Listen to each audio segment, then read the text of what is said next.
La fantaisie et la mythologie sont intimement liées. J'ai même envie de dire que la fantaisie et même la fiction en général a un peu pris le relais sur ce que faisait la mythologie depuis des millénaires, en créant des récits qui stimulent et façonnent notre imaginaire. Et aujourd'hui, on va justement explorer les archétypes de la fantaisie et de la mythologie qui ont influencé Warhammer.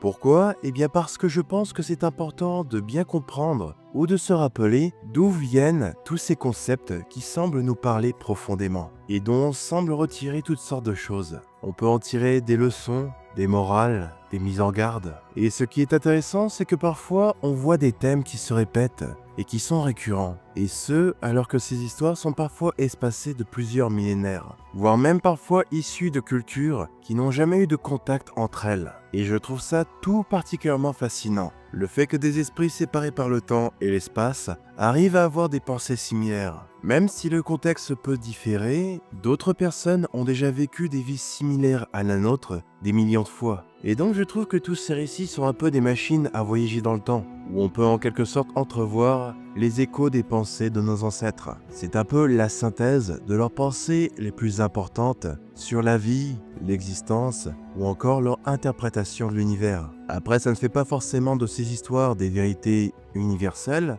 mais leur répétition prouve qu'elles sont vraiment intemporelles. Et on va voir qu'elles continuent encore dans des œuvres de fantasy, dont entre autres Warhammer.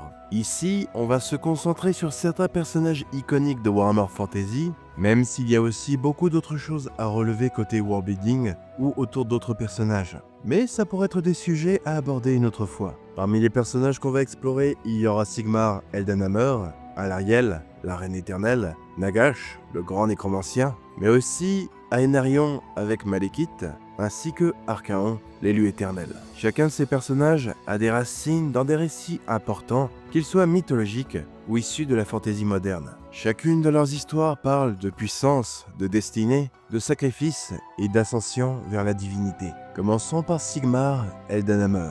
Né parmi une tribu humaine primitive, il s'élève grâce à sa force, son charisme et son sens du devoir. Là où d'autres se seraient contentés de simplement régner sur une tribu, Sigmar a une vision plus grande, l'unification de l'humanité pour survivre face aux dangers qui l'assaillaient. Il a su prouver que l'unité faisait la force.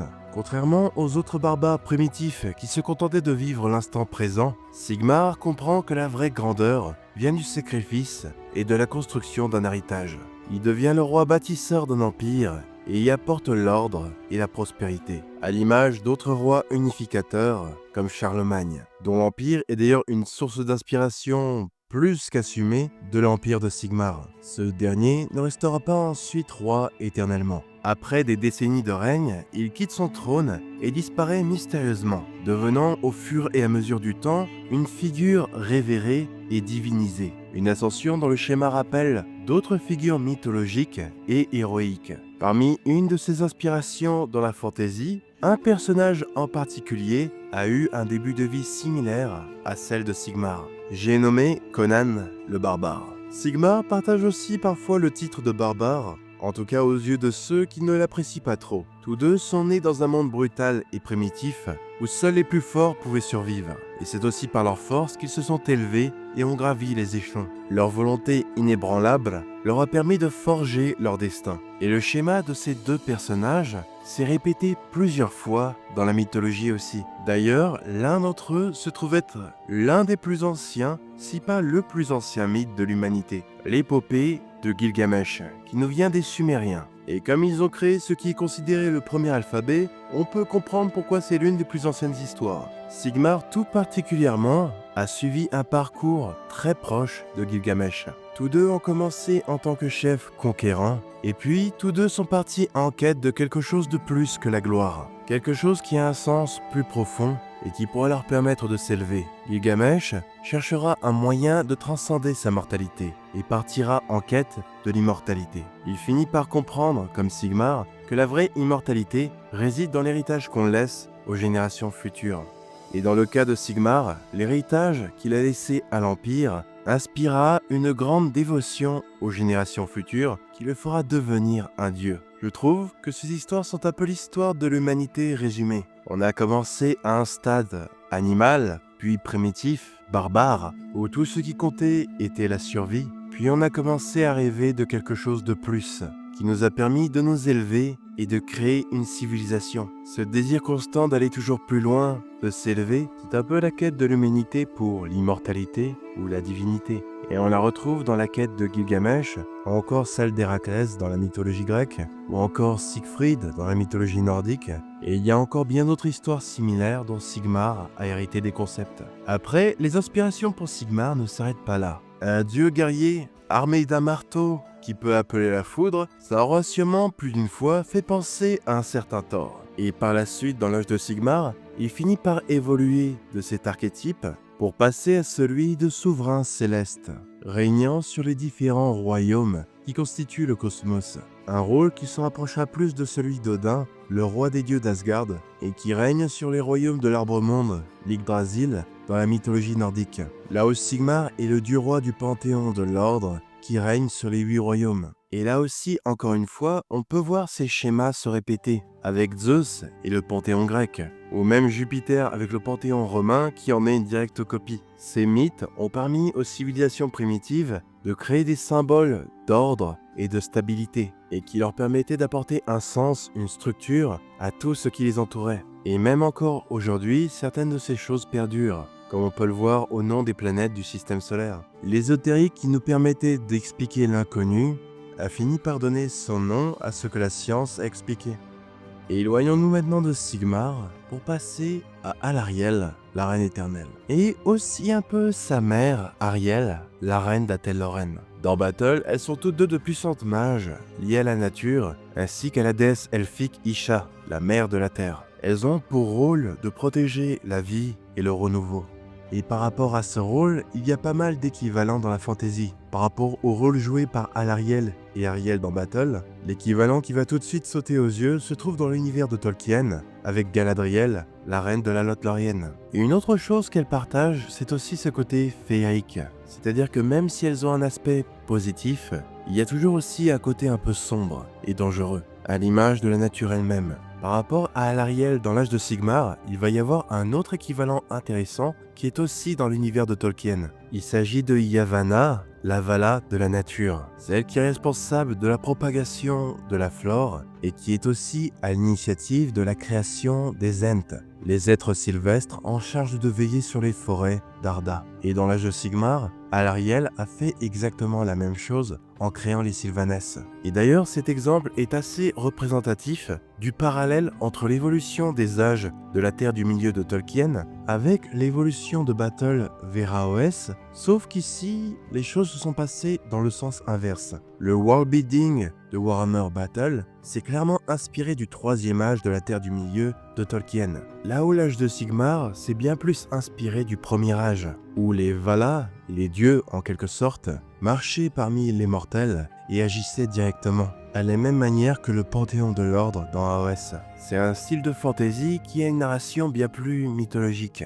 Et justement, en parlant de mythologie, qu'en est-il des inspirations de ces gardiennes de la nature? Eh bien, là aussi, comme souvent, il y a beaucoup de schémas qui vont se répéter. L'une des représentations les plus iconiques est celle de la titanide Gaïa, une autre déesse mère. Ici, elle est même la Terre elle-même. Et là aussi, quasiment tous les panthéons qu'on connaît vont avoir son équivalent. Et ce qui va être aussi très intéressant ici, c'est que ce que représentent ces déesses de la vie est aussi la plus ancienne divinité dont on a connaissance que l'humanité a créée, avec la Vénus de Wiehendorf qui ne vient ni plus ni moins que du Paléolithique, une déesse de la vie et de la fertilité. Ça montre vraiment que le respect de la nature et de la vie a vraiment été quelque chose de primordial au cours de l'histoire. Quelque chose qui nous rappelle d'où on vient. Et maintenant, parlons de où on va. On a parlé de celle qui symbolise la vie, maintenant parlons de celui qui symbolise la mort. Nagash,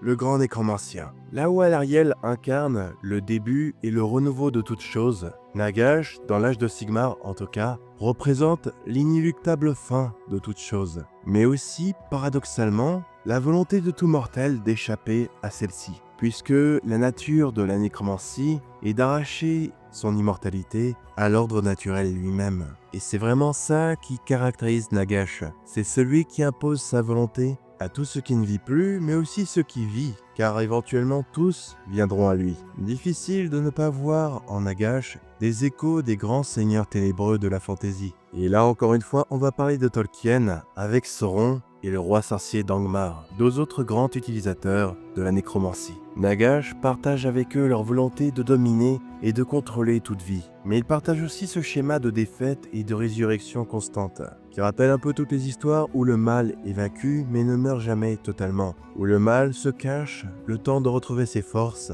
et finit inévitablement par revenir, peu importe le nombre de fois où il est vaincu. Quelque chose d'inévitable, comme la mort elle-même. Mais si Nagash a longtemps été vu comme complètement mauvais dans Warhammer Battle, il a commencé à plus se rapprocher aux différentes divinités de la mythologie, gardiens des sous-mondes et des royaumes des morts. Dans les royaumes mortels, Nagash est le maître de Shaish, le royaume des morts, où toutes les après-vies imaginées par les mortels se matérialisent. Des paradis comme des enfers, ou encore des enfers comme celui de Hadès dans la mythologie grecque. Nagash a fini par être celui devant lequel toutes les âmes finissent par passer pour leur jugement, d'une manière similaire au dieu égyptien Anubis. Et Nagash, venant de Nehekhara, qui était directement inspiré de la mythologie égyptienne, c'est d'autant plus pertinent. Une autre divinité de la mort, qui est d'ailleurs aussi représentée sous une forme squelettique imposante, c'est aussi le dieu aztèque Mictlantecuhtli, qui inspire aussi une crainte similaire à celle de Nagash.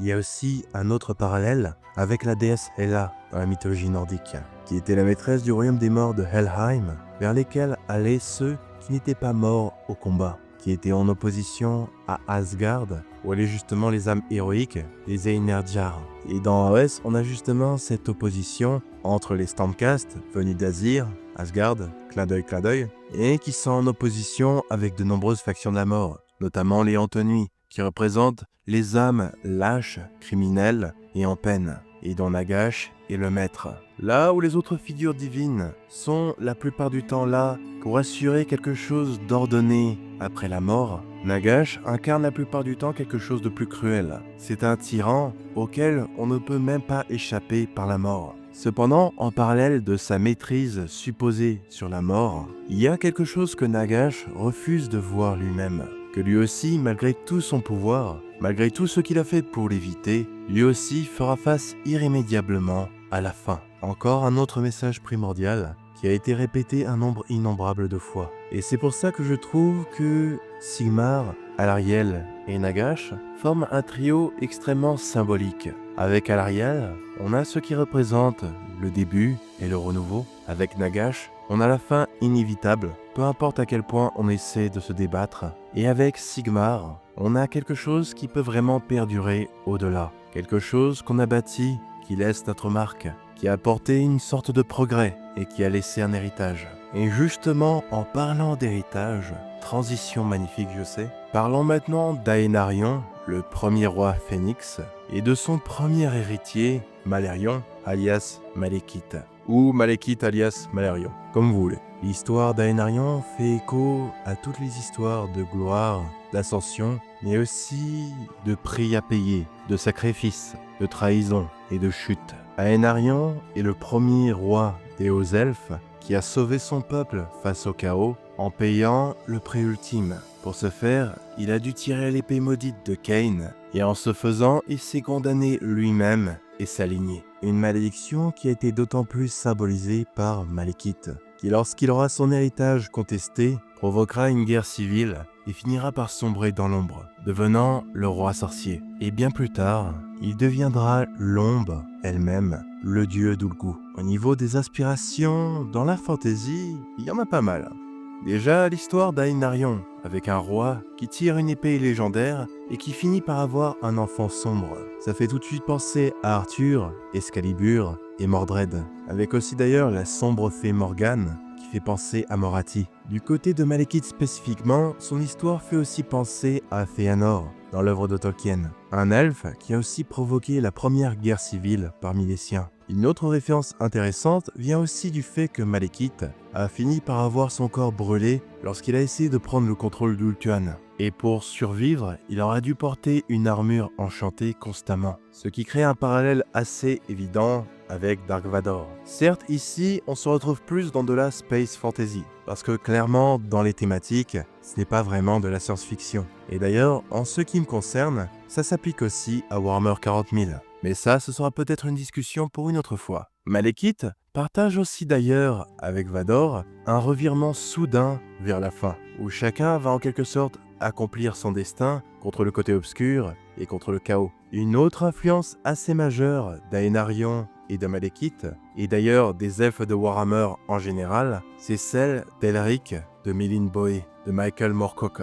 La société des Drushy, notamment, ressemble énormément aux Milin Bonéens. Elric a vraiment influencé l'archétype de l'anti-héros, et nombre de personnages de fantasy porteurs d'une épée maudite en ont été inspirés, que ce soit Aenarion avec l'épée de Cain, ou encore Arthas. Dans Warhammer, on va avoir aussi évidemment Malus Darkblade, mais il va y avoir aussi beaucoup de similarités entre Elric et Malekith. Tous deux des souverains d'un empire décadent et déclinant, liés à des forces obscures. Dans l'âge de Sigmar, Malerion finira par changer pour devenir un être un peu plus ambigu. En tant que dieu de l'ombre maintenant, il se rapprocha de certaines figures, comme Loki dans la mythologie nordique, ou encore Tchernobog dans la mythologie slave. Souvent, ces divinités sont vues comme trompeuses. Elles sont associées au malheur, à la malchance, mais aussi un peu au secret, à la connaissance de choses cachées et du pouvoir qu'elles apportent. Et c'est tous ces thèmes que Malerion représente dans l'âge de Sigmar,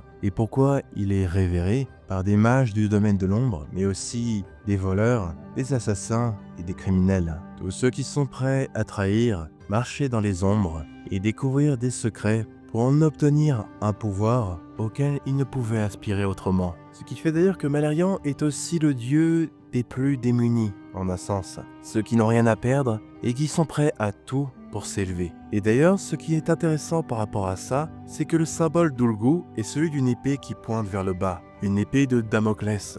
Un symbole qui rappelle que peu importe sa condition, la chute peut toujours tomber à tout moment. Ce qui, je trouve aussi un parallèle intéressant avec l'épée de Cain et le rôle qu'elle a joué dans la chute d'Aenarion et de par extension Malerion Malekith. Et tant qu'on parle de chute, parlons d'un autre personnage qui a fini par tomber vers les ténèbres, Archaon, le seigneur de la fin des temps, l'élu éternel et champion suprême du chaos, l'architecte de la fin du monde qui fut de Battle, mais aussi par la suite de celle de bien d'autres mondes connectés à l'influence des royaumes du chaos. Par rapport à ses inspirations dans la fantasy, encore une fois, on a une inspiration de Tolkien, avec Morgoth, le premier seigneur des ténèbres, qui, contrairement à Sauron, ne cherchait pas à conquérir Arda pour la dominer, mais il cherchait sa destruction totale, une apocalypse. On peut voir aussi un autre symbole similaire qui les rapproche, avec les 3 Silmarils sertis sur la couronne de Morgoth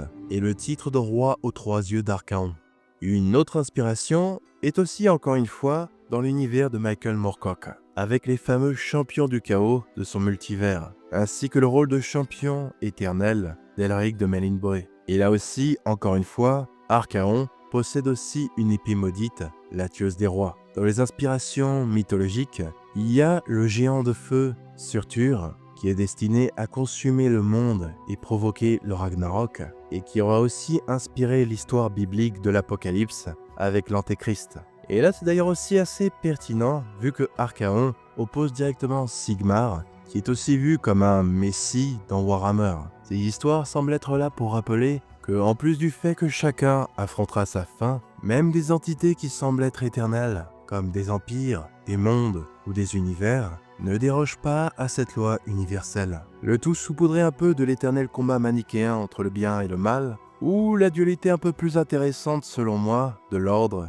et du chaos. Au final, même si toutes ces histoires parlent de dieux et d'événements fantastiques, ce sont en fait des concepts qui sont anthropomorphisés et qui parlent au final de ce qui constitue l'existence pour l'humanité. Que ce soit l'importance de la vie, ses hauts et ses bas, la futilité d'essayer d'échapper à la mort, de laisser sa trace par-delà elle, et enfin d'accepter que l'univers lui-même est aussi éphémère. Ou alors peut-être qu'on aime juste raconter des histoires. En tout cas, personnellement, j'ai fini de raconter celle-là. À la prochaine!